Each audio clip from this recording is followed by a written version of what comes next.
Motivational interviewing is a method of helping people prepare to make change. It's a very interesting method because the better you get at it, the less work you have to do. What I mean by that is that you don't have to create any kind of outline or strategy in order to create information. All you need to do is have a conversation and you will get the information you need from the individual and be able to reflect it back to them and help them to work through it on their own.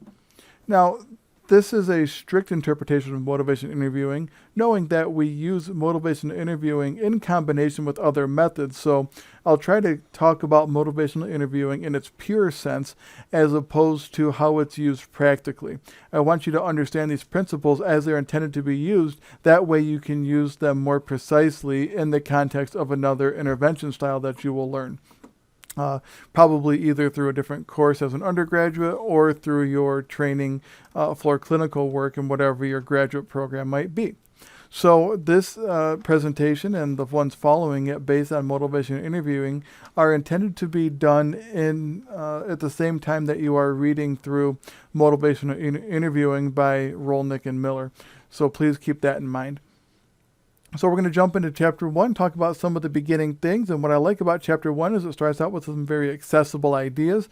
And you probably have run across some of these ideas just in the way that you communicate with other people. This isn't just a way that we can do therapy or to work therapeutically in a clinical setting. You can use motivation and interviewing to help anybody prepare for change, whether you're a life coach, an RA, it doesn't matter, whatever it is. You can use this as a way to communicate with people effectively. So let's start out with a continuum of styles. So there are a lot of different ways to help individuals prepare for change or to make change. You can direct them, you can follow them, or you can guide them. Now, what we talk about when we talk about directing, following, and guiding are the fact that we are either going to direct the individual in terms of what they are going to do, how they're going to change. We can follow alongside them. So usually that's called coming alongside. And then we can act as if they are guiding us. So they walk us through what they're going through. The idea for motivation interviewing is to kind of be in the middle, where we will be coming alongside or following them and then kind of working with them as they walk through their own issues or their own motivation for change or whatever they're working through.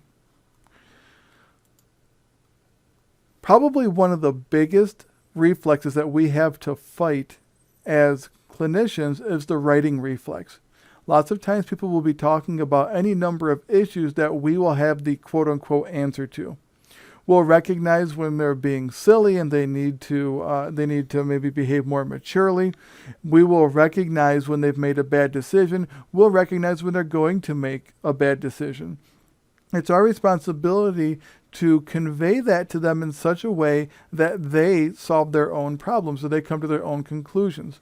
We don't do anything for the individual if we just solve their problems for them. That's engaging in the writing reflex. What makes it even harder is that we feel like that's our responsibility as clinicians, is to help somebody understand what's wrong and give them the answer to how to fix it. Yes, we want them to quote unquote be fixed, but we want to do it in such a way that they come up with the solution on their own. If we fix something for somebody else, what we invariably do is we give them the answer, and then it makes them feel as if they can't get their own answers. That couldn't be further from the truth.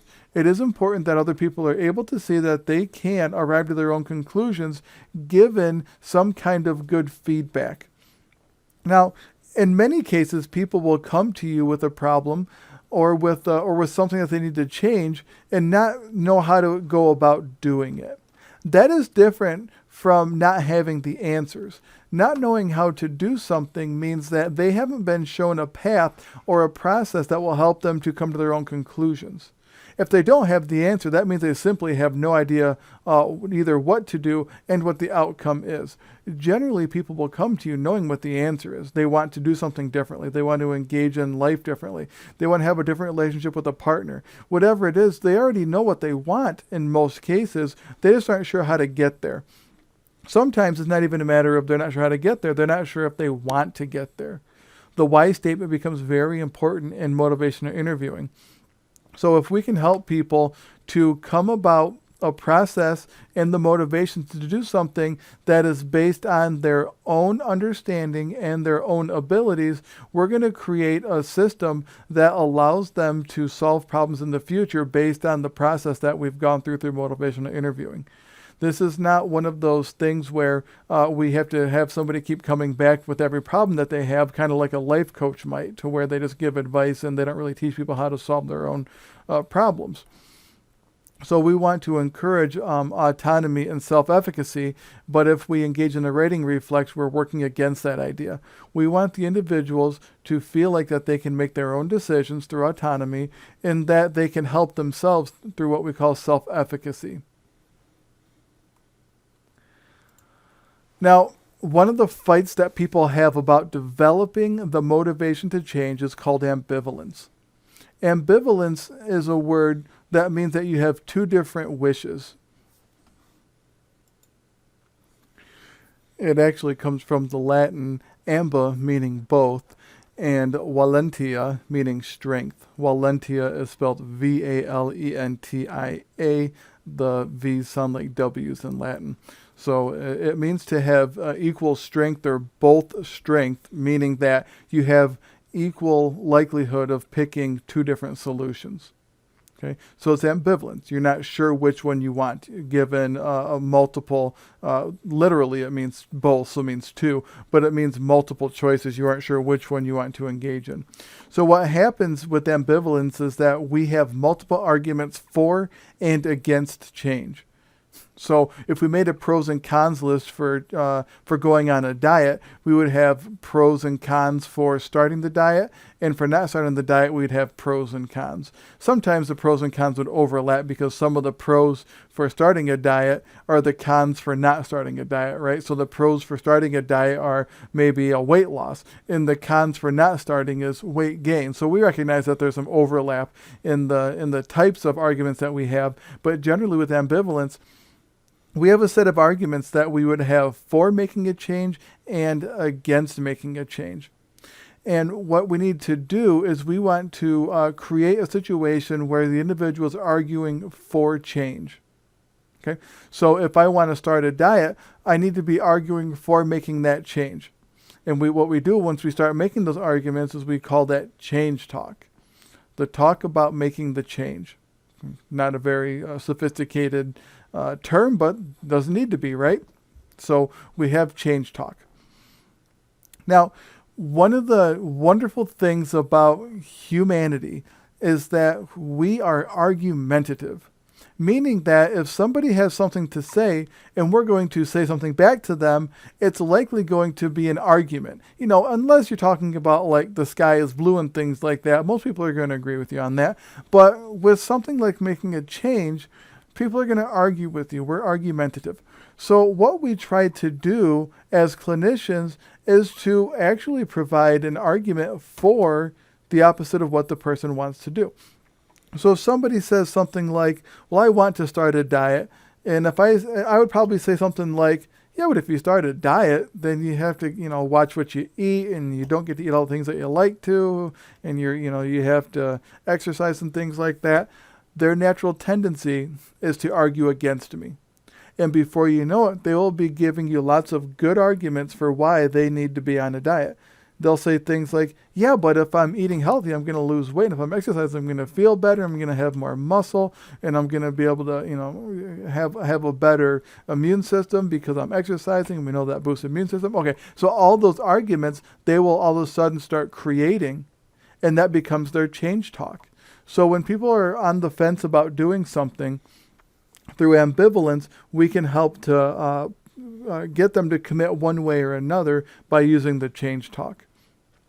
So But if people have a natural tendency to argue against a certain idea, it is our responsibility to help them argue for the right thing. And sometimes that means taking the side of the negative outcome. As a matter of fact, today I was just working with an individual who was contemplating whether or not to engage in a relationship with his wife. There had been a falling out, and he had done some things that he regrets having done, but he's not sure if he wants to fully commit to making a relationship work. Okay, fine. Something that we therapists deal with quite a lot. It's not uncommon. And I'm talking with him, and I say, okay, it sounds fine. You move out and everything, and, you've got the kids and everything, but at least you'd move out and you'd be out of the relationship and you can do what you want. Sounds good to me. Before you know it, he says, yeah, but ... Okay, that yeah, but is the argument. He's not sure if he wants to be in the marriage or not, but if I take the side that says, fine, don't be in the marriage, move out, he's going to argue for why he should stay in the marriage. He starts talking about how it would hurt the kids and that he really does love his wife. He just isn't sure that he wants to live with her right now. And he goes down all these different arguments for why he wants to stay in the relationship. All because I just said, okay, fine, do what you want. Move out, find your own place, split your finances, all these things. And he started arguing against that. Perfect. All of a sudden, he's arguing for why he should stay in his relationship. And it's all his idea. I didn't provide him any information. I merely suggested that he do something that he was unsure about doing in the first place, and he argued against it. Works fine. Ambivalence is a humongous part of what we're doing with motivation interviewing. Most people that come to us are finally to a point, who come to us for therapy, are to a point to where they are unsure of what to do given multiple possible choices.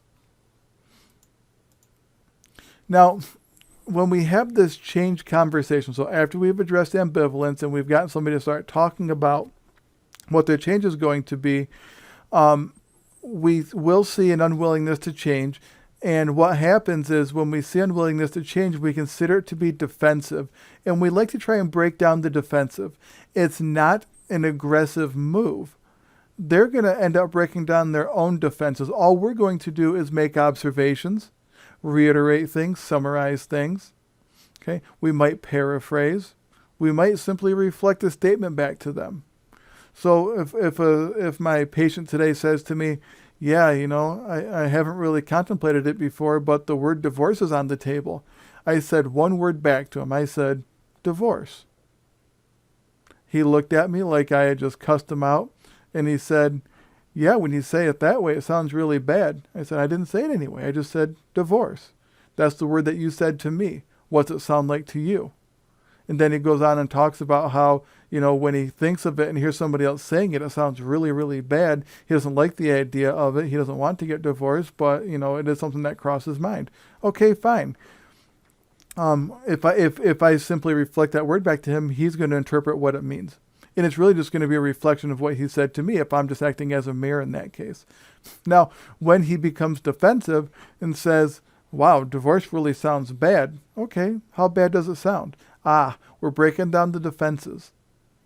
Okay, all of a sudden we're starting to have him argue for the positive change, given that this is a positive outlook for him, by the way. Some people who are in really awful relationships that are abusive, etc., might need to get divorced for safety reasons. But for him, this is not something that we're at right now. There is no violence, no aggression right now. There's just a general sense of mistrust that was brought on by misdeeds. But if he's unwilling to make a change, we need to see the defensiveness for what it is. There is something else going on that's driving this defensiveness, and it's not about what you're talking about. It's usually underlying. And it's difficult to get to that, but it is certainly something that we need to be able to do. What happens also during the change conversation is that we follow into a pattern. Humanity generally falls into a pattern where we wish to make this change. Okay? As therapists, we will want to make the change for the other person. It is not our responsibility to make the other person change. It is our responsibility to walk them through a process that they are able to make a good informed decision about making their own change, however. We do not make them change. It has to be their idea. Now, this isn't about like psychological games or trickery or anything like that. This is really about reflecting and just sharing the information that you've been hearing and summarizing back to the other person in a way that they understand that, oh, okay, that's what I've been saying. Now that somebody else has said it and I can kind of hear it from a different perspective than my own mind, I can understand this and make more sense of it. Perfect. That's a fine place to be. But we have to avoid the expert role. We have to avoid that writing reflex to where we know where the change can come from and how we can get there. But we need to do that without it being just this outspoken advice kind of expert-based approach.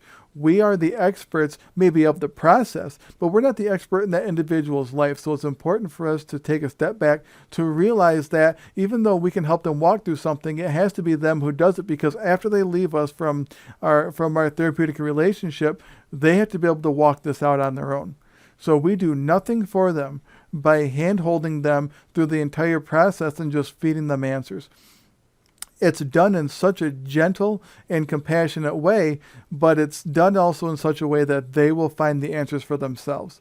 It doesn't require beating anybody over the head, using any kind of tricking, or using some kind of a behavior modification protocol. This is a person-centered approach that's based on the same principles that you've heard of from all the other person-centered approaches.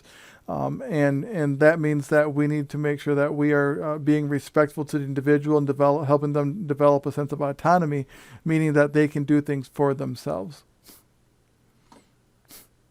So the big 5 questions that we can have during a change conversation are, why would you want to make this change? I might go ahead and rephrase that to say, how come you want to make this change? The word why is kind of, it's almost like a question, like an interrogation type question.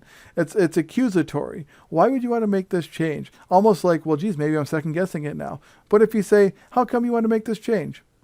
Okay, it kind of gets them thinking about the process, not their motivation for why they want to make the change necessarily, but tell me about the process. How come you want to do this now? Okay, so it's just one of those things that helps them work through the process better. Question 2, how might you go about it in order to succeed? So these questions naturally flow into one another. Once you've gotten an idea of their reasoning for it, how have they tried to in the past achieve this outcome? What are they trying now? And what kind of ideas do they have going forward? Lots of times people will feel stuck, and that's okay. They will work through the stuckedness. But we want to know what they've tried before so that we don't need to go back through and try all the old ways or old patterns of achieving the same outcome, which is to this point they've been stuck. So we want to help them to go about it in the best way. We also want to know some of the reasons for it, like specifically. Okay, so if number 1 is, how come you want to make this change? Why is it time to make this change right now? The point 3 is, what are the 3 reasons for it? Lots of times it'll be people. I want to do it for my family, for my kids, for my spouse, whatever. But we want to know what are the best 3 reasons for why they're going to make the change. And you can ask them that question flat out. You can say, give me 3 reasons why you want to do this. It gets them thinking about their motivation. Number 4, how important is it for you to make this change and why? So I would even give somebody a scale. On a scale of 1 to 10, how important is it that you make this change? If it's something about like going on a diet and it's just somebody wants to lose some weight or whatever, okay, fine. Maybe the motivation is the importance is a 3. It's a 3 because it's a diet. I want to lose a few pounds. It wouldn't kill me if I didn't, so it's not rated any higher. But generally, I just want to shed these pounds so that when we go on our honeymoon, we feel good about the pictures that we take. Something like that. If it is something more important, like my case that I was talking about earlier, how important is it for you to make amends with your wife and why? Well, how important is it? Well, geez, it's like an 8 or 9 out of 10. Because there's a lot at risk here. This is, a family that I've had now for 20 years. We've got kids and all this history together, and I don't want to lose it. Okay, that's pretty important. And then the last is, so what do you think you'll do about it? This isn't like, imagine what you might do about it. This is, so what do you think you'll do about it given what you've done so far? This is about collecting information about the past and kind of seeing how their patterns go forward. So if they say something like, well, what do I think about it do, or what do I think I'll do about it right now? Let's see. I think what's going to happen is I'm going to ignore it, and occasionally I'll blow up. We'll have a fight, and then we'll cool back off, and then we will do the same thing over and over again. Okay, that's good to know because that's what their pattern has been. So hopefully we can change the what do you think you'll do about it into something more productive. But it is important to know where they're at right now, where their sense of motivation is in the moment. So when we ask that question, so what do you think you'll do about it? That really is a question of, given what you feel right now, what are you going to do about it? That will change every week. Every time you see that person, that's going to change. What do you think you're going to do about it? There's going to be new information. Sometimes they'll feel less motivated to move toward the change that they're trying to make. Sometimes they'll feel more motivated, and depending on what their answer is that week will depend on what they think that they're going to do about it. So check in on that question periodically. Now, last for chapter 1 that I want to cover is this quote. This is kind of the essence or the spirit of motivational interviewing. It's a collaborative conversation style for strengthening a person's own motivation and commitment to change. So it's a collaborative conversation style. You're having a conversation. It's collaborative. You're working together. You want to strengthen the person's own motivation, meaning that it's what they have already. All right, we're not going to give them anything that they don't have necessarily. Maybe we'll clarify something. Maybe that's what we'll give them as some clarifying direction. But generally, they have their own motivation. We want to strengthen their motivation and commitment to make change. If I were going to tweak this a little bit, I would say to make positive change. But to make change is completely fine. We want to strengthen their motivation and their commitment to change. And that kind of sums up the whole essence of the spirit of motivation interviewing. So we're in chapter 1. We covered conversations about change. We talked about the writing reflex.